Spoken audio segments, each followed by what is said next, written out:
welcome you all here today, and I see some faces that I know and pleased to see, and some faces that I haven't met before. This weekend we're going to learn quite a lot, I would hope, about the beliefs and the fundamentals of Samata Samashti Dharma. These are, if you want to go on this spiritual path, are pretty important for you to understand. Now this weekend there could be a few cries, a few laughs, there'll be lots of mistakes because we're very renowned in Samata Yoga to be full of mistakes. Nothing runs smoothly, as a matter of fact. Joe is not going to be here until lunchtime, so the yoga class that we've planned has been replanned in the last 30 seconds. We always like people to let us know right on opening time that they are still in another area somewhere and won't be here at all until we don't need them anymore.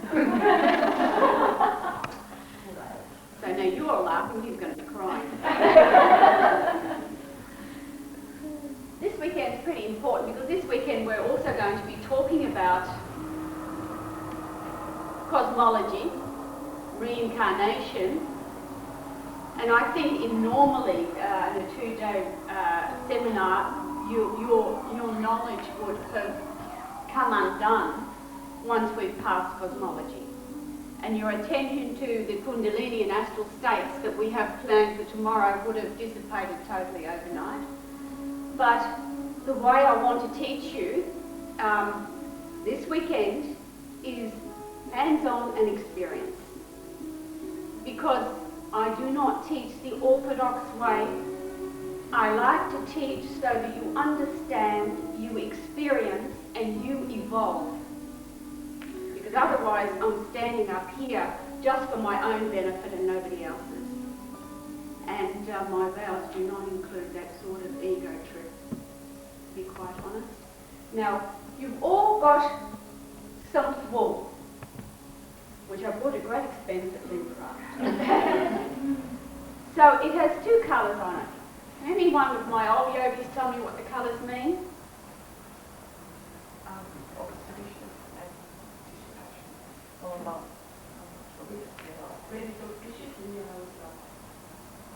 But it's not supposed to be yellow, it's supposed to be a saffron colour.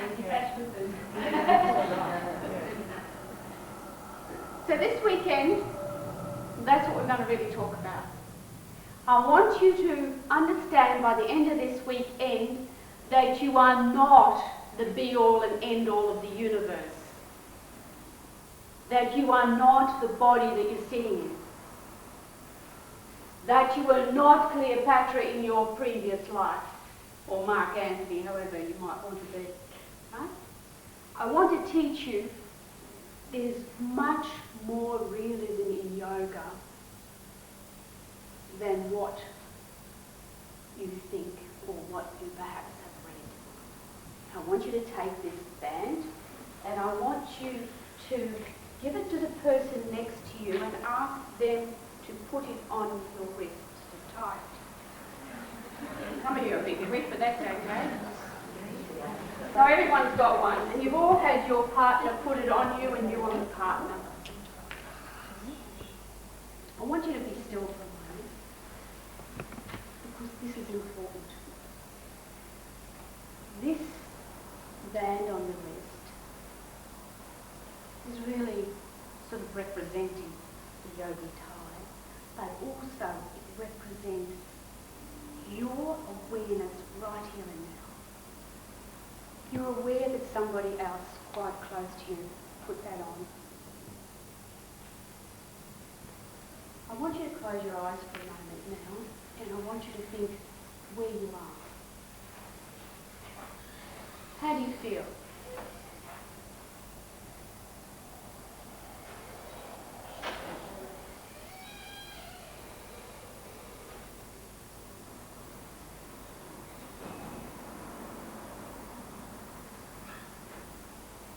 Open your eyes and look at the person next to you, behind you, in front of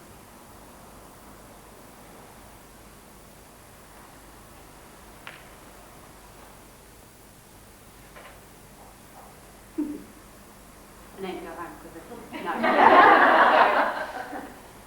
So this is very important, that you keep the band on, and every time that I say or do not say, where are you, I want you to stop, close your eyes for a moment and think, where are you?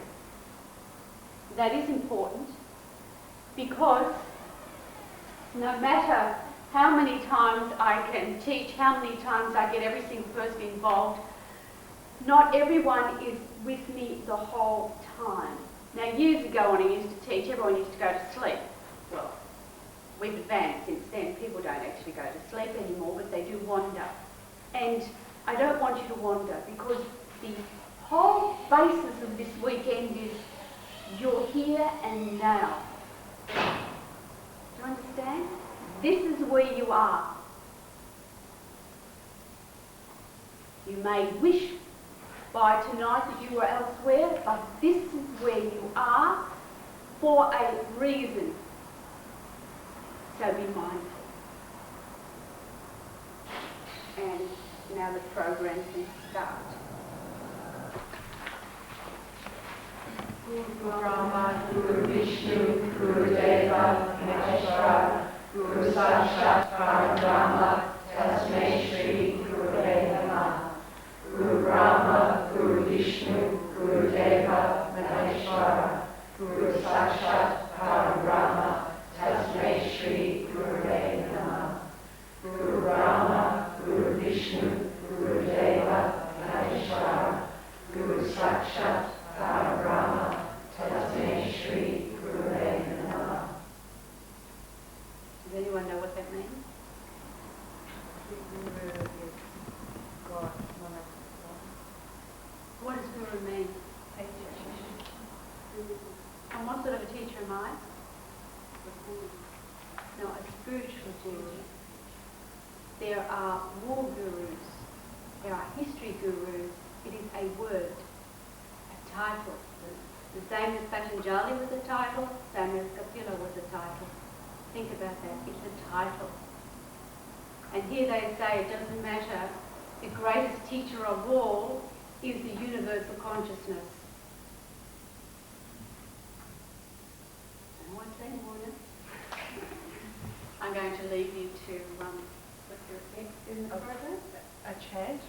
Shri Krishna Govinda Hare Murare He Nata Narayana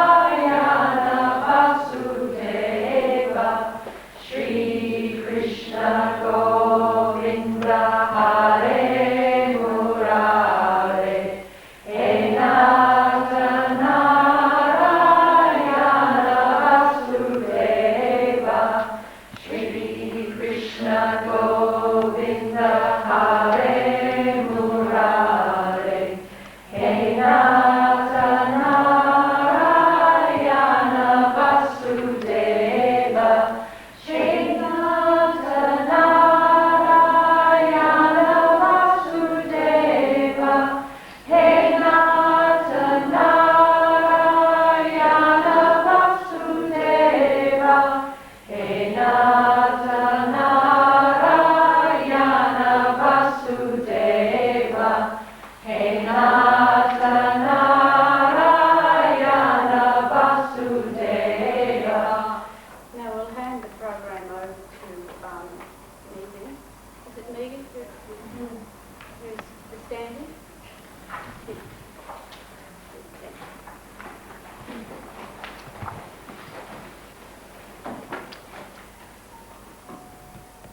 Welcome everyone. I'd like to have you Luna also and Ruben. We're going to do some yoga now, so I just ask you to shift what you're doing to the side. We're doing salute to the front for those of you who know it. So, yeah, we're going to have to sort of make some room, maybe push the chairs to the back.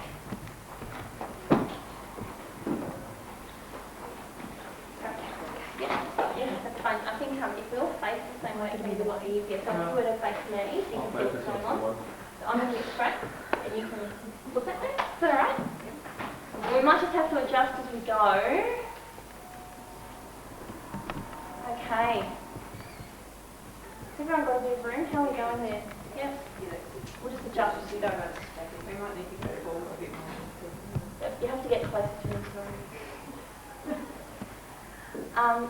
So we'll start by standing in the pose of a mountain. Your feet are close together, balancing evenly on both feet. The bottom is tucked under, shoulders are relaxed, abdominals are strong. Hands pointing towards the floor. Close your eyes and imagine there's a big cable pulling the crown of your head to the roof. Feel your spine stretching taller and taller. Every vertebrae coming apart. Feel the strength through the centre of your body. The strength of the mountain. The pose of the mountain. From this posture we're going to do 3 cleansing breaths. So I'll just talk you through it. At first, imagine that you put your mind 30 centimetres below your feet. Breathing in through the nose, bring your awareness up through your body until you're 30 centimetres above your head. And then we're going to blow out hard through the mouth. At the same time, pushing anything you don't need in your body out. Any bad attitudes, any illness, any discomfort, push it out through your feet. We're going to do that 3 times together without stopping. Just do it at your own pace. So starting breathing in. Bringing your awareness to 30 centimetres above your head and out. Come on, wonderful, and again.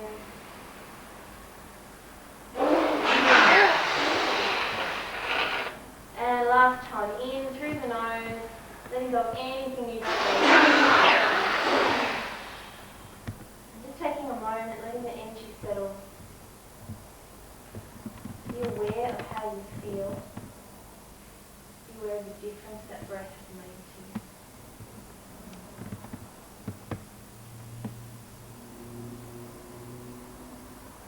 And ready to open your eyes. Is that okay? Lovely. So we might just need some moments before we go into salute to the sun because it's quite a strong asana and we have it first thing in the morning and it's a cool day. So just putting your feet comfortably apart. And we'll start with just some shoulder rolls. So left shoulder first. Big rolls, really exaggerating the movement up and down. If you want to, you can close your eyes but be minding your shoulder. Really focusing on letting go of any tension or stress you're carrying there. Right shoulder forward, big circle. End crunching, that's very good, I think. Oh, it's up the back. Yeah. Left shoulder back, big circle. And right shoulder back. It's crunching, good. We'll sort of group together forward. Really stretching that spot between your shoulder blades. And back. And this time we're really vigorous figure 8. If you're wheezing a bit, that means that you're doing it right. You're stirring up the bottom part of your lungs, getting rid of toxins and pollution, and back. Okay, we're really going to warm up this morning. Taking your left arm now, be very aware of who's around you. And just swing your left arm forward. You should be sort of using the momentum of your arms to swing your shoulder around and keep your body strong as you do this. So don't sorry. What's that? Sorry? Right arm forward. Warming up your shoulders. Try not to knock anything over. And left shoulder back. Lovely. And right shoulder back. And shaking it up. Moving your shoulders around, letting go of the tension. Lovely. We're going to do a head roll now. So feet are shoulder width apart, toes pointing to the front. Clasp your hands behind your back. Relax your shoulders. Let your head fall forward. Feel the stretch of either side of your spine. Look to the front. Head falls back, mouth open. Slow movements, don't rush it. And to the front. Head falls forward. And to the front. And back. This time open and close your mouth 3 times like a fish, really wide, stretching your neck and throat. and to the front. And over your left shoulder. We're going to carry a large part of our face and our neck and shoulders. We're using this exercise to release it. Looking to the front. And over your right shoulder. It's going to fall down right the neck.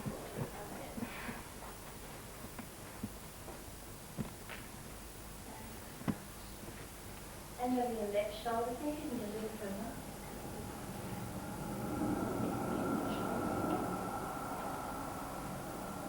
And to the front, and over your right shoulder.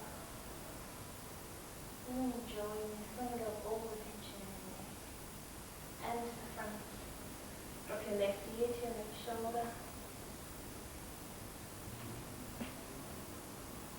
And up. Right ear to right shoulder, slow movement.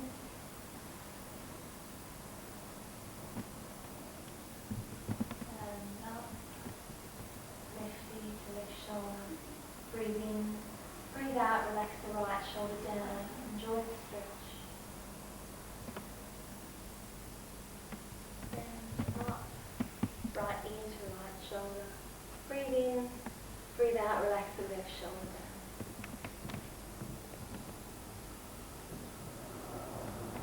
Up, putting that together in a head roll, dropping your chin to your chest in a smooth motion, bring your ear to your shoulder.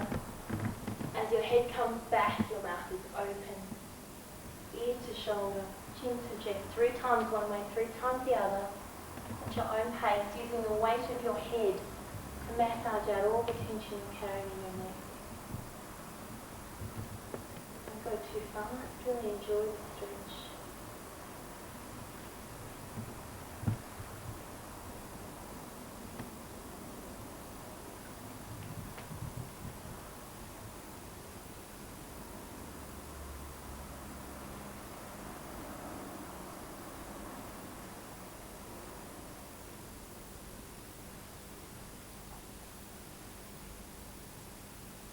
Finish looking to the front.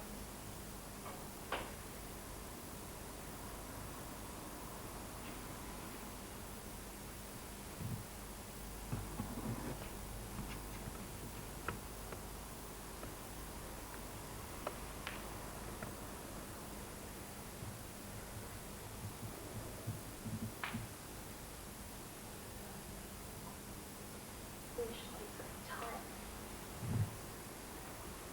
And relax. And tight.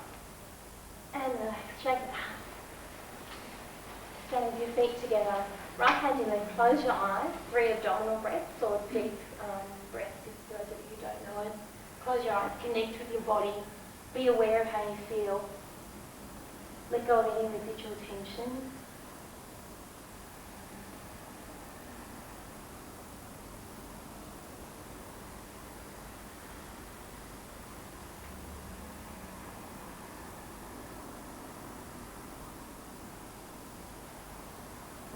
Open your eyes. Just do 2 more warm-ups and then we'll hit the road, so to speak. So, feet hip width apart, hands just on your hips, toes pointing to the front, lock your knees and push to the left. So you're pushing with your hip, not bending with your upper body. And back the other way. Can everyone not feel the stretch at all? Lovely. And once more to the left. Push a little bit more, and to the right. Push, like a half circle around the back slowly. Exaggerate the movement. Feel the stretch in your legs. Stop. And now we're doing clicks. And to the front. This is always a popular. And stop. And round to the back. And stop. Don't lose the stretch as you do this movement. And reverse. And stop. Feel the rotation in your hips. And hip flexors round to the front. And stop. And round to the back. Stop. Lovely. Just shaking it up. I want you to do 1 more leg stretch. Standing feet close together. Make sure your stomach's strong, you're standing straight, breathe in, bring your shoulders up, breathe out, just roll forward. Let your head and your arms just hang. Don't overdo it. We haven't really warmed up yet, so bend your knees a little if you need to, and don't worry if you can't touch the floor. I want you to breathe in and sigh and relax into the stretching. Let your lovely sigh.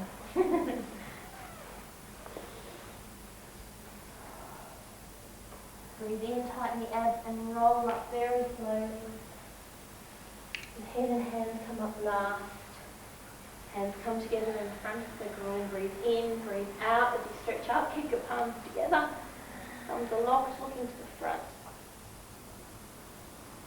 Stretching, stretching, stretching. Hands back to back. Push down. And hands on the back of your legs. Push back. And up. We're going to do that once more. Breathe in, shoulders up. Breathe out, roll forward. Be aware of getting a little bit further this time, using the weight of your head to just pull out any tension in your spine. Enjoying the stretch, not fighting it. Breathe in and sigh, let go.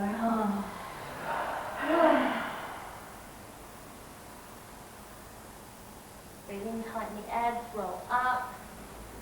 Head and hands come up last, roll up vertebrae by vertebrae. Hands come together in front of your groin. Breathe in, breathe out as you stretch up, palms together. Higher, really enjoy the stretch. Hands back to back, push down. And a gentle arch. And up. Just shaking your whole body, legs on, really letting go. Lovely. Now you just have to bear with me while I start this CD, because I had only 30 seconds warning. I haven't quite got set up, so I apologise. Today we're doing Swami's salute to the sun.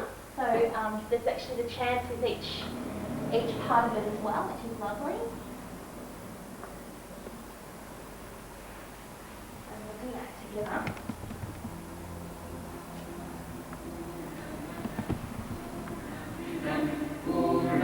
Everyone doing all right? And me?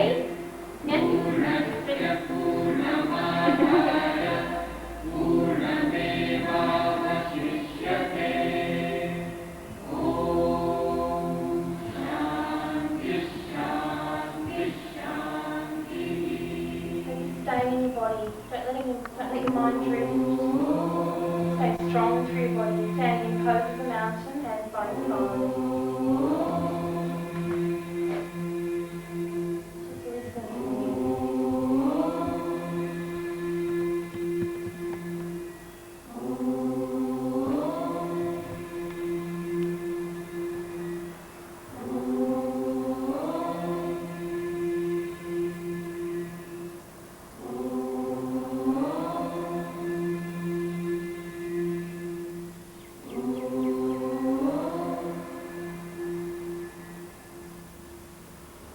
With love, I welcome you to the world of Samata Samashti Dharma. I'm Durga Swami, and I'm going to take you through a set of asanas that are titled Surya Namaskar. Surya Namaskar is a sun mantra of physical and subtle vibrations. Mantra is a combination of sound from external to internal. When we as physical beings come into contact with special sounds, in this case mantras, they pass through us and penetrate deep into the level of soul, then deeper into stored ancient memory. This ancient memory triggers reactions, deeply seated within us, and inspires the divine essence of our Creator consciousness. When this happens repeatedly, the very vibration we exist with begins to change, bringing about a shift of consciousness at a physical, mental and spiritual level, a quickening of evolution. Here is the combination of asanas titled Surya Namaskar, Salute to the Sun. That you perform correctly will bring about this transformation. Surya means sun, Surya Nadi, or the right nostril, represents the solar system or physical body. Nama means to bow down. Ka means to do or to act. Now I ask you to make sure you will not be interrupted. You should be wearing loose, fitting clothes, facing east if possible at the time of the rising sun, so as to obtain the highest quality energy. Let us begin. Standing in Tadasana, with arms by your sides. Please perform each posture, hold it, and as I repeat the mantra, for the position to penetrate. Standing in Tadasana, pose of the mountain, with your arms by your sides. You will perform each posture, hold it, and allow the mantra for the position to penetrate, feeling the energy before moving to my voice. Let us begin. Inhale, deeply raise your arms sideways overhead, bringing palms together in the prayer position. Exhale, lower arms to chest in prayer position. This mudra activates the lungs. Om Mitraya Namaha. Om Mitraya Namaha. Inhale. Extend your arms overhead, arching your back, stretching your solar plexus area and the spine. Cause the spine to twist and the chakras to open. The mudra for the nervous system of the body, solar plexus and the spine. Om Ravaya Namaha. Om Ravaya Namaha.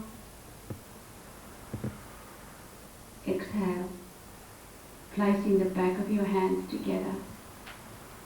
Slowly bring them down the center of your torso to the heart ridge. Then along the outside of your legs, bending forward from the hips. Place your hands either side of your feet, fingers in line with the toes. Your knees should be locked and straight. This mudra is for awakening the creative power working on the reproductive gland. Om Sayaya Namaha. Om Sayaya Namaha. Inhale. Step left leg back, bringing the knee to the floor. Bend your right knee in a forward lunge. Extend your head forward. Mudra for massaging the abdominal organs and encourages elimination via the right colon. So be careful not to push too far back. You need to have it sort of at right angles. Om Banave Namaha. Om Banave Namaha. Into the front. Exhale and extend your right leg back and straighten the left. Hold Your your body feet straight. in a diagonal slant. On your knees if you Eyes have looking one. forward. Here you can We're not include doing downward exercising the abdominal muscles for extra power to that area, Minding the abs to as hold we you did in strong. the class. This mudra stimulates the pancreas. Om Kagaya Namaha. Om Kagaya Namaha.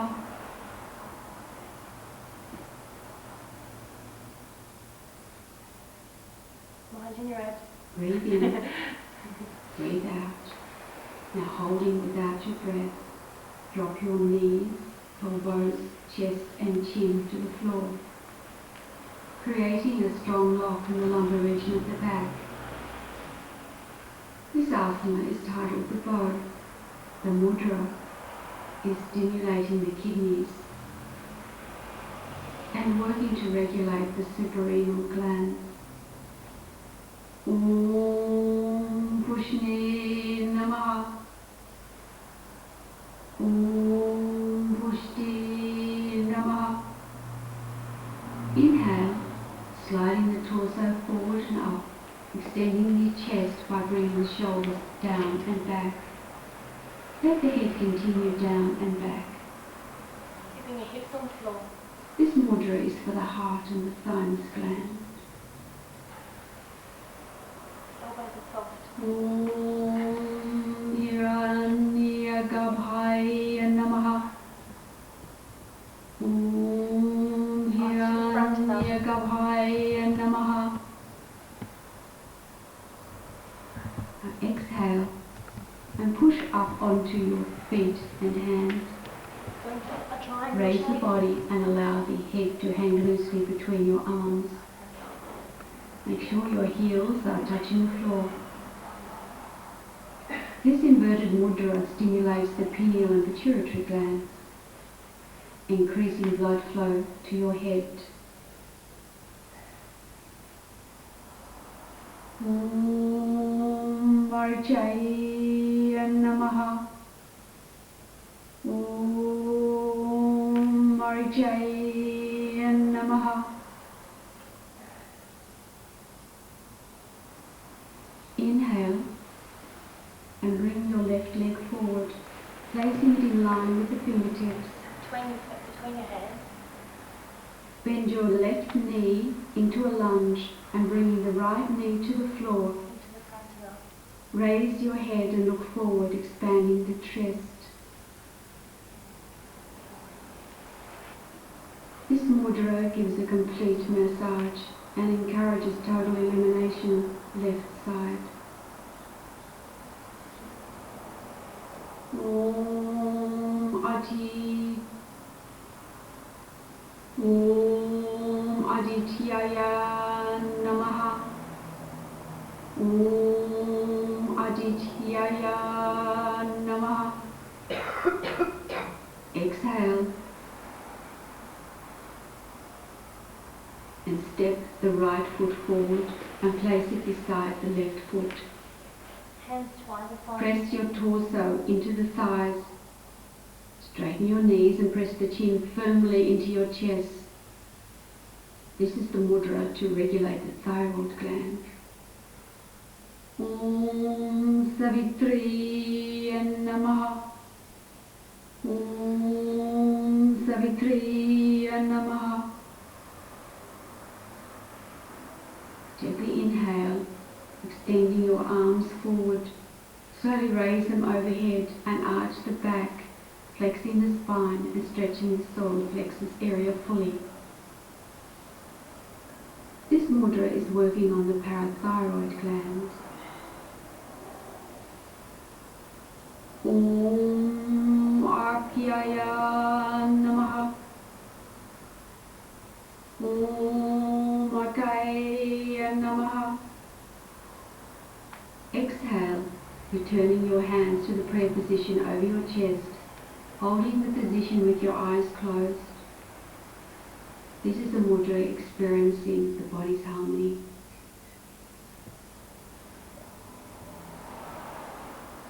Om Bhaskaraya Namaha. Om Bhaskaraya Namaha.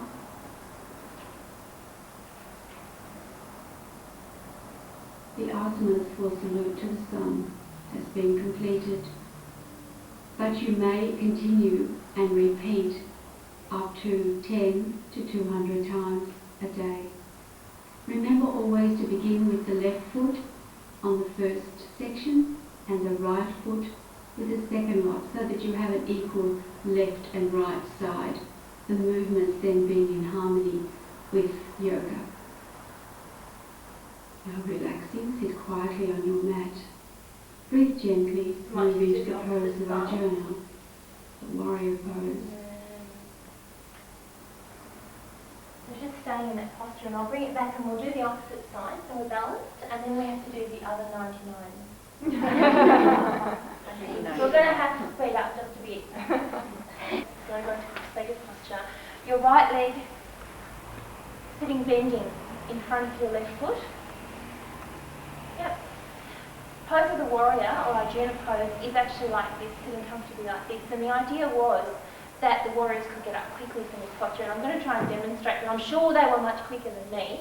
So the idea was they could just get straight up like that. So they could sit for hours in this posture and then move quickly into battle when they needed to. It's quite a comfortable posture once you get used to it, but at the beginning you might need to just move your feet around until you find a comfortable posture. We're actually going to do the breathing segment of the class in this posture today, so make sure that you're comfortable. I want you from that position to stand up.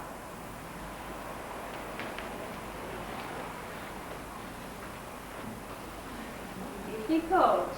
They've all been killed. Because that's the pose of the warrior, so that the Arjuna pose, so that you will be nice and strong, and at any given time go up and into battle. So I'm sorry, but we are going to talk about reincarnation, so there is hope. Sit down.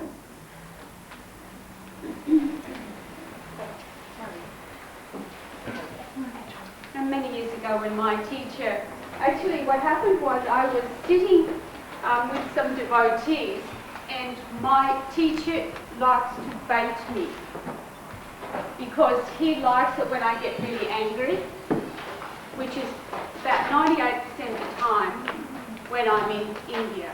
So he let me see this film that was so anti my whole concept of married life, if you like, that, and he kept watching me all the time, and every time I wanted to say something, I thought, why am I sitting here like this?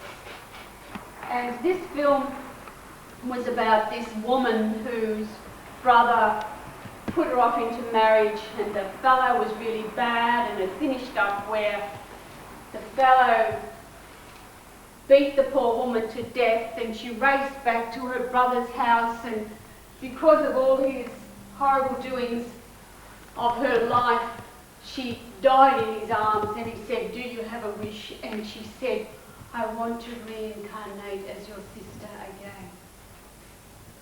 And I just sat there with my mouth open, and Maharaj said to me, and what do you think about that? It's a whole lot of garbage.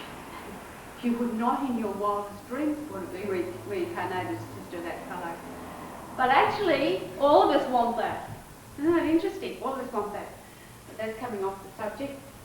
My teacher said to me at that point in time, we go and teach this yoga now. Oh, I said, huh? But, now?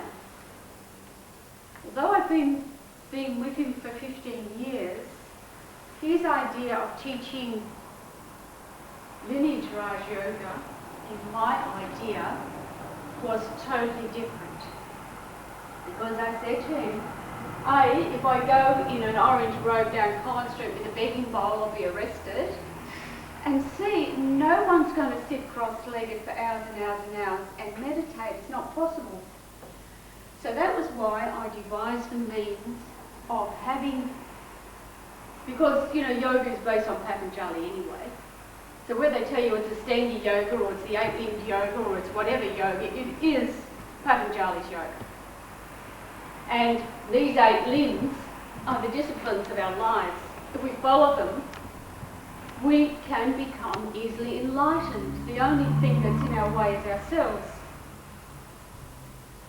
So if those of you who come to a class with the correct attitude, your vibration changes.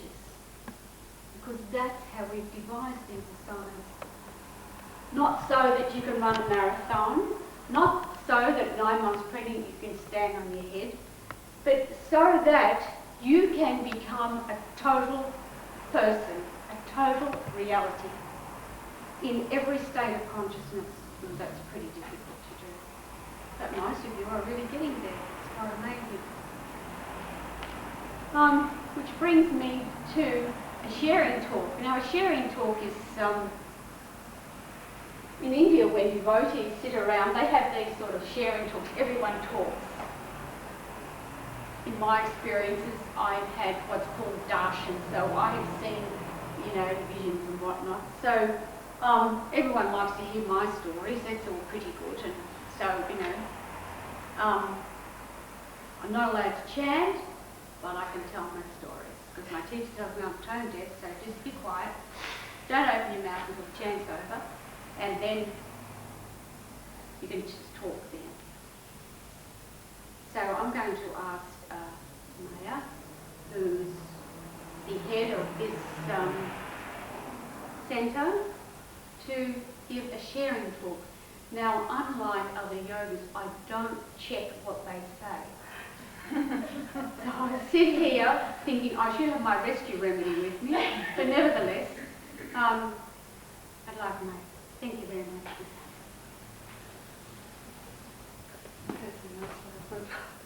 You had one? I did have some notes, but I think I forgot. Of course.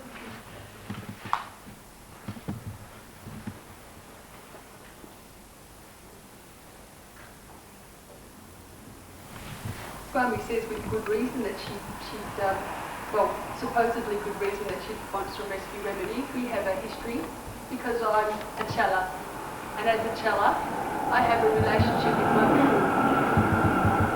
Actually, 9 years ago, virtually to the day, is when I first met my guru, and I have to say that there was no red. It wasn't auspicious in an obvious sense. My experience is that when I meet anybody, or I'm sure when we all meet anybody, we have a sense of vibration. We interact about 95% on a non-spoken level. Pushpa introduced me to the guru. Pushpa had been telling me about this wonderful, wonderful teacher for a long time. And finally, I came along, and I'm not sure what I expected, but there was a part of me that imagined that I would have this tremendous, energetic meeting. As it turned out, there was no energy at all. And on reflection, I thought, what an amazing woman, because that is something that is not sort of normal or natural. Anyway, a few months went by. We had a few lessons. Then it was Christmas. And as usual, I hit another brick wall. I had studied metaphysics myself about 12 years and had studied quite a lot about spirituality. But I'd come to a point in my life where I couldn't find any more answers from none of my peers that were well read and well experienced. I'd come from a very religious and spiritual background, and I just found that I couldn't find the truth of things.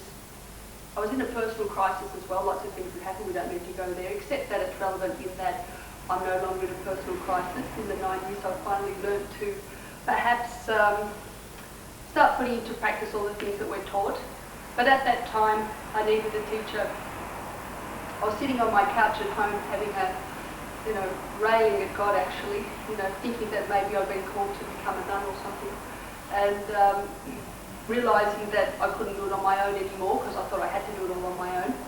And I walked into class, and as I walked past Swami, she just said to me, "You're looking for a teacher." My head did a 180, and I thought, how did she know that? There was I, 20 kilometres down the road, railing away, and the guru knew. And basically, I think from that moment on, it was like, yes, I was hooked. Very soon later, I wrote a letter, not a letter, I sent Swami a card. I wanted Swami to be my teacher. I was very nervous, afraid of being rejected, and I put it in the post. I thought that way I wouldn't get too embarrassed. So I sent Swami a little card asking her, please, would she be my teacher? Swami said yes, and before long, within a matter of actually more than a week, very shortly, I was taking Diksha, and the name that I was given was Maya, which means seeking the real from the unreal. That name is quite appropriate on all levels of spiritual travelling, but the lessons around the name have been profound. So instead of having the sorts of experience that I've been having, this yoga, this wonderful teacher, has basically helped me to get my life together on every single level that I could think of. I have had some amazing experiences. At one stage we were doing our retreat up at a stall. So as I learned a bit of responsibility, it was I was designated the person to learn to drive a bus, so preparation for that was interesting. If I'd go to Clayton and back anyway, the day comes and I've been practicing an old truck, and I go down to pick up the bus. It's the longest vehicle I've ever seen. I just had a shower and I was like, oh no, you know. So off we toddled along anyway. It was a very long trip up to Melbourne, pick up everybody down to Geelong. It was pouring, the conditions were difficult. Anyway, we're running very late, we're not sure where we're going. We're in this, the sun's set by now, this was an all-day trip. The sun's set, we're in this middle of this beautiful area, and all of a sudden I found that my guru, Swami, came, and it was like she was looking through my eyes at the road, and this, what we saw, it was just the light of the bus on these magnificent trees and forests was just profound. But I had this, Swami was, her eyes had taken over my eyes. It was truly amazing. There's been other experiences too, but as an ongoing situation, I feel that the relationship with Swami and her influence as we go along is far more and more subtle. We have our interactions like everybody else. We speak on the phone. We've had lots of wonderful times going on picnics and bushwalks and seeing films. But this thread that we've got on today, this thread has seen that the constancy of my guru is really what has given me tremendous, she's been my lifeline basically. As my teacher, she has shown exemplary example of persistence and perseverance. And no matter how bad I've been, I actually have to say that I've been sent to the time-out room several times. With good reason, because I'm a little bit volatile. But regardless, one of the strongest connections is the heart connection that develops. So I go from having lots of questions of the mind, lots of thoughts and lots of questions about what's out there, but basically the questions that Swami has answered for me are all very actually silent. I find that as I go along that when I first started to meditate, the guru, I used to ask, and imagine Swami coming to me. Now I never have to do that. It's already always in the heart, looking out. So the connection is a subtle connection. It's a very, very subtle connection. The feeling is always of heart. There's no need for words, there's no need for questions really. There's a sense of peace, there's a sense of foundation that is so strong and solid that it wouldn't matter what happens now. Wouldn't matter at all what would happen. I have a sense that as an example of the truth, as an example of love, that Swami shows the qualities that a spiritual guru should possess. I'm sure I've tested Swami, only slightly. I used to know that I was the bane of her life for a long time, and that was, what could I do except continue being myself. And with Swami's strength and with her incredible level of compassion and forgiveness, she's virtually given me everything I've ever had. It's like all of the gaps in my life have been filled. I come from a large family. I come from a fairly solid background, but I rejected that background because I couldn't find the answers. And what's happened is that on a very practical level, instead of it being all out there and up there, the most important thing about living is about living each moment fully, without the baggage. Without the baggage. And that doesn't just disappear like that. I'm sure that in the subtle levels, Swami has certainly done a lot that I don't even know consciously, but I don't have to know. I don't have to know anymore. I just know that it's taken care of, and my job is to take care of my mind, to take care of my life, to take care of my home, to take care of the jobs that I've got. When the instructor course began, we were all having classes down with Swami when she was still teaching down in Sorrento. And I remember at the beginning of this class, Swami said, I think you were there, Pushpa, and Swami said, all right, if anybody'd like to be an instructor, just step forward at the end of class. That's all right. So we're all just, we do our class, and I'm debating, will I, won't I, will I? No, I don't think so. And Swami says, all those who'd like to be instructor, please step forward. And I stood my ground, and all of a sudden, Swami's there, but there's this hand in my back going, oh, you're doing it. And I so that was that really impressed me a lot too, because his guru has powers that you would not believe. Not that we're trying to test them out, but in all sorts of ways. And even on a personal level, when I came to the yoga, my body was not happy. I had very, very bad hips. I was in a lot of pain. I've noticed lots of subtle changes that may be a bit too personal, but changes physiologically after operations and things that could not possibly happen, that have been a consequence of just being in the vibration with the guru. It was truly amazing. And there were things, like just as you're sitting there, Meg, there was not a hope in heaven that I could sit like that. My knees, I couldn't even get halfway down, my knees would scream in pain, and then one day I woke up and we were doing it in class, and I just went down, I thought, what's going on, right? And it was like that. Amazing. So there's all sorts of subtle and then not so subtle happenings that occur when you're with this yoga. But of all the commitments that we make, it's interesting that we have this slide, because I thought about my initiation day, and I thought about the things that are going on, the situations that happen as we go along. And I thought, what does this thread mean? When I took initiation, the only thing I wanted to do was to look after my guru. That's all I've ever wanted truly in my heart. I didn't really want to run a centre. I didn't really want to become an instructor. I didn't really want to leave the peninsula because I love nature. But all I've known I've always wanted to do was look after the guru and serve my guru. And in serving the guru, we learn obedience. And it's not an egoistic thing. I think that this yoga will teach me to go from my own incredible level of willfulness to a little bit more letting it go. And that if I trust my guru, I find then that her advice and what she pushes me along to, the responsibility she gives me, can only help me feel my place in the world. I don't need to know what my ultimate Dharma is. I'm doing my Dharma. It doesn't matter what it is as long as I do it well. I learn those things because of the environment that I'm given. If I have any trouble with doing what I'm supposed to be doing, I have a yoga family. Anybody in this room that I have spent some time with, I know that I could call and ask for help at any time. That is because of the vibration of the energy that the Guru has instilled within us. We all have our own personal difficulties. Some days we have bad hair days, some days we don't.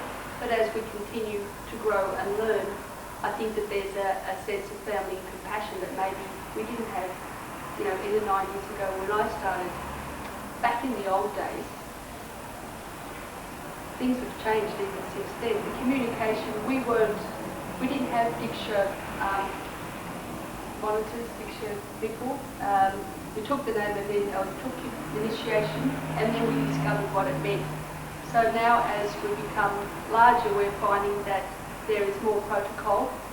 There's a lot more communication about what's required on the outside. But my experience is that the internal, what you need to know on the inside, is a very, very personal dialogue, and that if you have true questions in your heart, then those developments and answers come if you'll just stay in the space and the connection. So this thread is the constant connection. It wouldn't matter where I am, and I know it doesn't matter if I'm asleep, awake, if I'm here, it doesn't matter where I am. I know that I am always connected to my teacher, to my spiritual teacher. and the only thing I have to do is to fill my heart. Sometimes I don't have to do that. Just a knowing, and that comes from having a relationship. You can't have a relationship with the teacher if you won't be vulnerable. I can't have a relationship with my teacher if I don't communicate with her either through my heart, through the mantra, in some way. I can't have a relationship in any way, sense or form unless I work at it. So my relationship with the guru requires that I look after her, that I do my jobs well, that I try to physically support the guru. And as a chela, it's my duty, right, to financially support the teacher. That's one of my duties. Another duty is to do what I'm supposed to do, when I'm supposed to do it. If I don't, this dream means that my teacher won't. So the connection is constant. The benefits of being conscious of the connection is the wonderful joy and enrichment in my heart. I'm the one who misses out if I don't remember this. And if I miss out, it means that my own vibration is not what it could be, and so those I come in contact with miss out as well. So this connection that we all have with our guru is something that must be earned. It doesn't mean that it's an easy trip, but I'm sure that it's 20 times easier than what it might have been if we had another less compassionate guru. In terms of truth and in terms of family, the Swami has welcomed me into her home. She's treated me like a member of the family, which has really blown me away. I sort of don't know why, but we do. And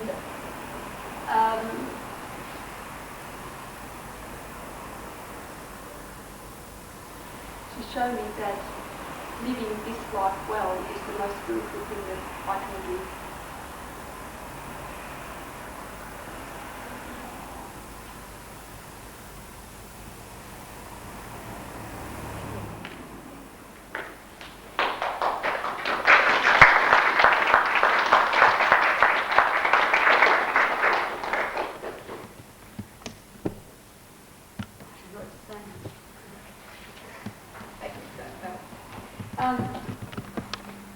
Yes, as a spiritual teacher, I do require that you learn.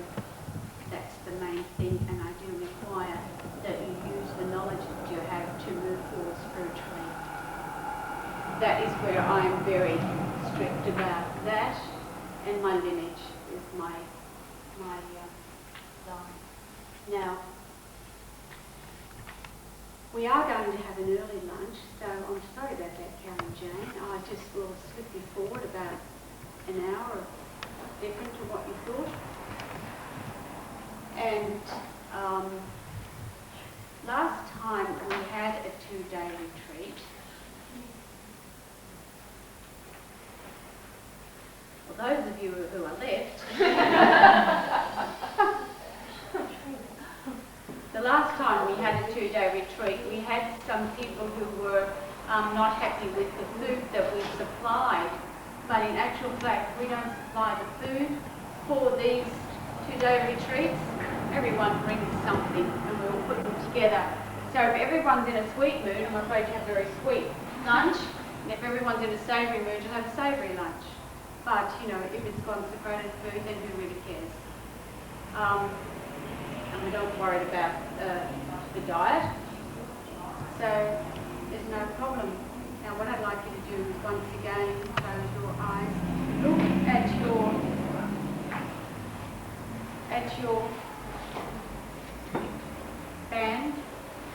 Think about where you are, because we've finished with the soft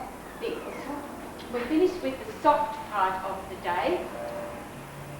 We're getting stuck into it now. So that means that we've got a lot to learn this afternoon. And I want you now to focus on yourself, feel your breath, feel your breathing. yourself, where am I?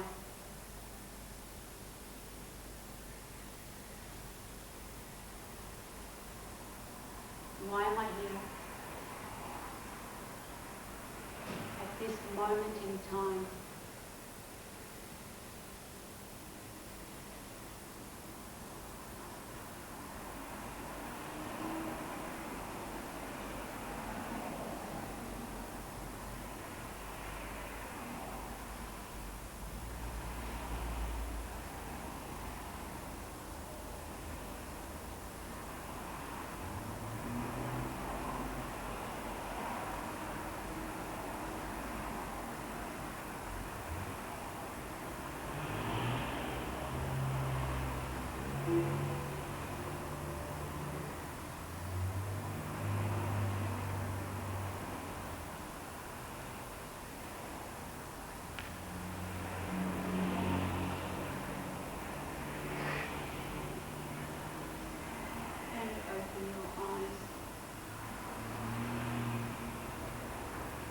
Your ironing.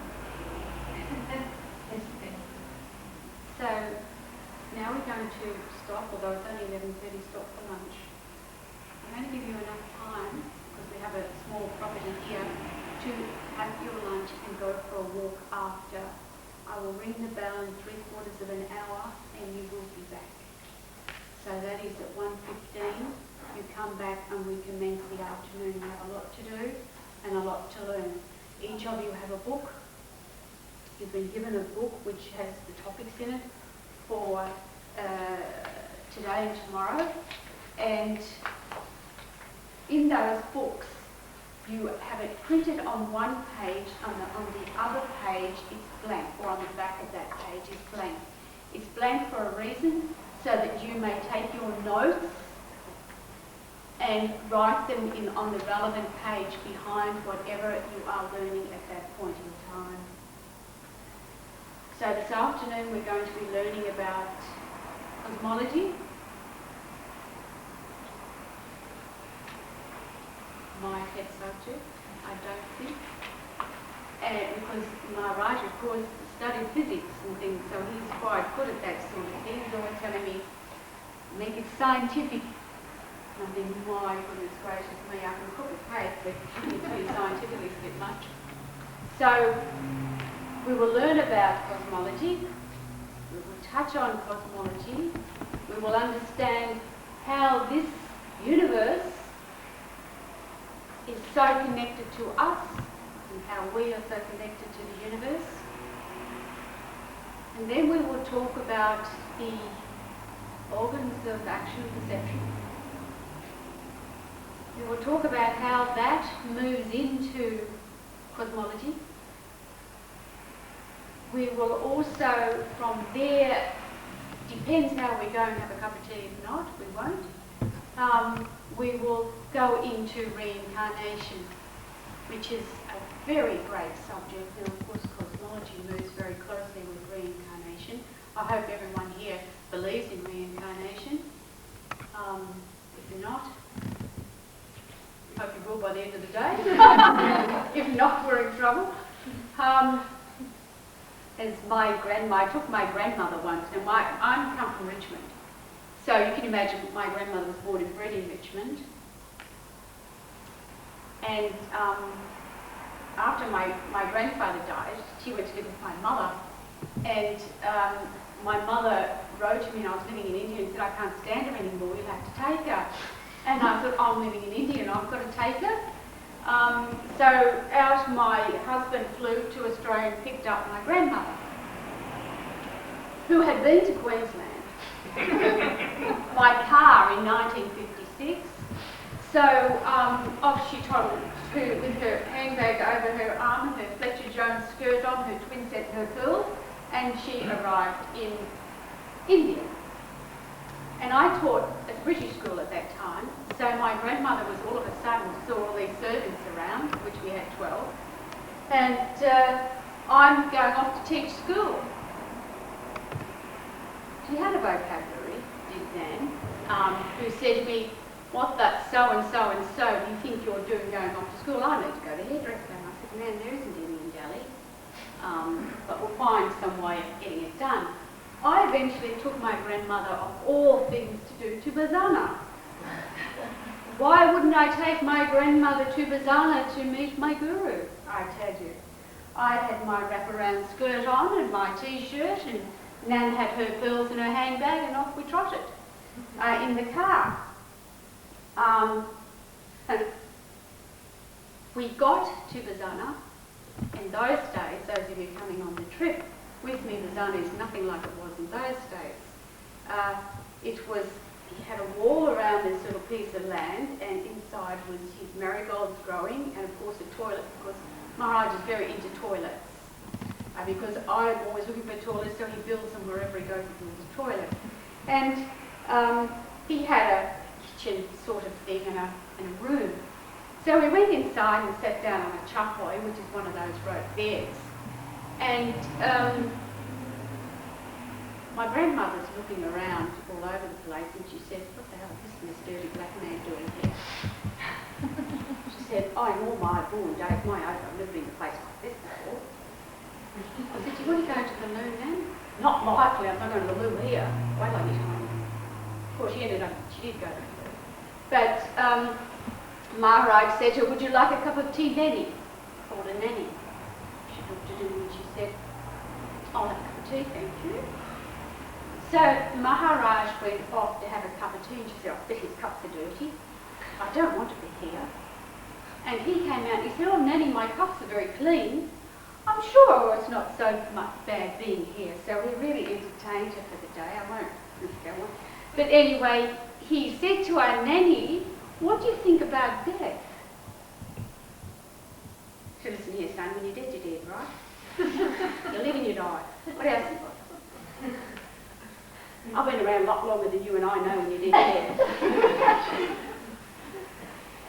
My guru said exactly correct. He said, "Nanny, in your next life you will call me and I will come. And you will live the life of Samata in your next life." Interesting, isn't it? And when my grandmother was dying, I went to visit. My teacher had arranged my marriage to Bob, and I used to go quite often to my grandmother in the hospital. She used to like to go on pub crawls. But in the old people's home, she couldn't quite do that. So she'd have a go, but she couldn't quite.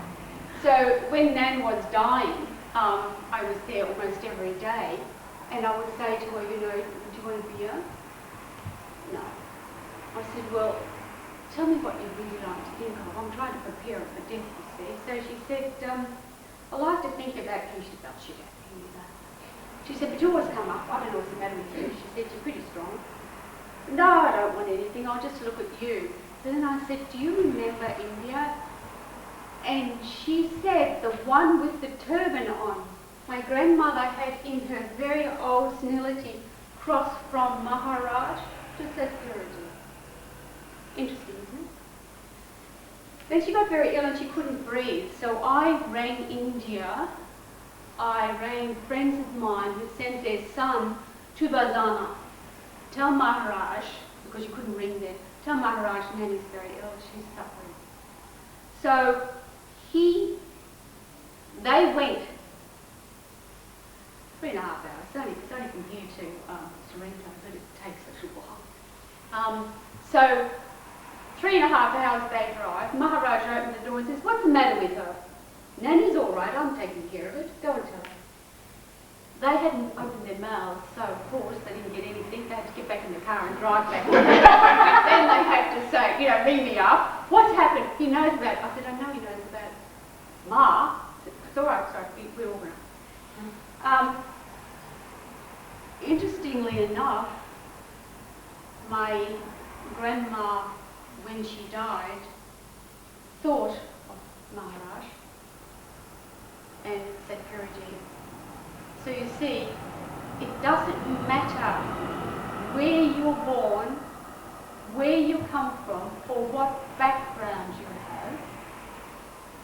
If your vibration is correct, so is the place of your birth and your life. Think about that when we go into reincarnation, because my grandmother will be reincarnated. thankfully not one of my grandchildren, but she will come back again. I've got enough with mine. So think about that. It's very interesting, isn't it? It's a journey. It's a journey, and it goes on all levels. I mean, my grandma came from Richmond, she could colour things up. So, it was very colourful where she went. She never really told everyone that she actually didn't go to the loo. She went the wrong spot. But nevertheless, we got through the day. So, I'm going to close now, and I want you to think about that. I want you to think about your vibrations. That's going to be very important for the rest of the day. Doesn't matter who you are, doesn't matter what background. And the greatest thing about yoga is no sin. Doesn't matter what you've done, no sin. Isn't that wonderful? I think you will be happy about that. Or you're all thinking about, does she know about so-and-so? Yeah, don't worry about that. It's all okay. So let's have lunch.